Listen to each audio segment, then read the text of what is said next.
NCP জুলাইকে কুক্ষিগত করেছে, মুক্তিযুদ্ধ করেছে সবাই, আবমর, কৃষক, শ্রমিক, জনতা, জনযুদ্ধ। আওয়ামী লীগ এসে বললো আমি যুদ্ধের মালিক, সাথে দিল্লি, সংবিধান লিখে দিল দিল্লি, এইখানে আর একটা বাকশাল কায়েম করে এটা আওয়ামী লীগের গঠনতন্ত্র তারা বানাই ফেললো। জুলাইকে কুক্ষিগত তারা করেছে। এই জুলাইকে কুক্ষিগত করার কারণে তারা দ্বিতীয় যে কাজটা করেছে, অনেকেই তারা দুর্নীতিগ্রস্ত হয়েছে। দেখেন আমাদের কলিজা ছিঁড়ে যায় কথাটা বলতে।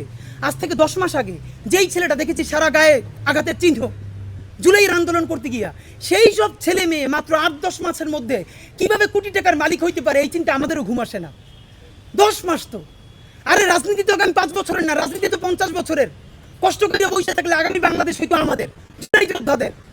এখন তারা যে দুর্নীতি করলো, তারা তো এই সরকার করে যাওয়ার সাথে সাথে কেউ যাবে জুলাই, যারা ফ্ল্যাট কিনছে, হাউজিং এ প্রজেক্ট করছে, ওইখানে ব্যবসা কিনছে, কেউ যাবে বিদেশ, যারা মাস্টারমাইন্ড হইছে। এই লক্ষ লক্ষ জুলাই জনতা কোথায় যাবে? আমাদেরকে যে তোমরা এই জাহান্নামের মধ্যে ফেলাই দেবা, এর দায় কিন্তু ইতিহাসের কাছে দিতে হবে, আল্লাহর কাছে দিতে হবে। নাম্বার 2 আপনাদেরকে বলতে চাই, এই ঐক্য প্রথমত বিনষ্ট করেছে এনসিপি। এই যে জুলাইয়ের বৃহত্তর ঐক্য, কত মানে মনে করে ফেসবুক একটা আছে, আগেও বলছিলাম যে ফেসবুক অ্যাকাউন্ট সব ডক্টর ইউনূসের কাছে জমা থাকবে। মন চাইলে এই পোস্ট দেয়, আধা ঘন্টা পর ডিলিট দেয়, এরপর 3 ঘন্টা পরে হিসাবে দুঃখ প্রকাশ করে। ভাই এটা কি বাচ্চা কাচ্চাদের ওই হান্ডি পাতিল খেলা যে ঠিক আছে খেলবো না, হারেই ফেরত দাও, একটু পরে এসে আবার ঠিক আছে খেলা শুরু করি? বাবা তুমি যদি ইমোশনাল হও, তোমার যদি কবি সাহিত্যিক আর্টিস্টিক সেন্সটা বেশি থাকে, তুমি যদি অভিমানী বালক হও, তাহলে তুমি নাটক করবা, সিনেমা করবা, থিয়েটার করবা, আর্ট কালচার করবা। তোমার উপদেষ্টা হওয়ার মতো সিরিয়াস দায়িত্ব কে নিতে বলছে? আমরা যখন এটার সমালোচনা করলাম, তাদের ভাই বন্ধুরা আমাদেরকে কিয়ামত কইরে সমালোচনা করলো।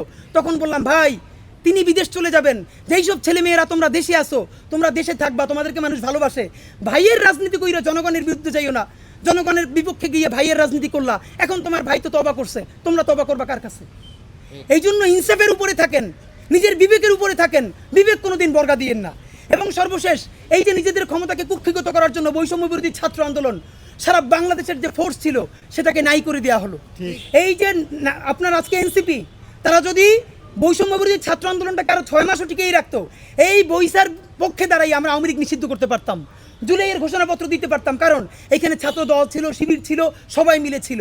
তো নিজের ক্ষমতাকে কুক্ষিগত করার জন্য কি করলা? কতক্ষণ শাহবাগের পক্ষে গেলা, বিপক্ষে গেলা, জামাত, হেফাজত, ইসলামপন্থীদের গাইলেইলা, আবার সরি বললা। দেখেন কি আফসোস, আজ থেকে 4 মাস আগে তাদের কি ক্রেজ ছিল, এখন তারা পোস্ত দূরের কথা রাস্তায় এসে দাঁড়াইলে অর্গানিক 100 লোক পায় না। এই যে তোমাদের সাথে 100 লোক না, এটা তো আমাদের জন্য আনন্দদায়ক না, এটা দুঃখ। জুলাই হেরে যাচ্ছে, সুতরাং এনসিপিকে এই দায় নিতে হবে।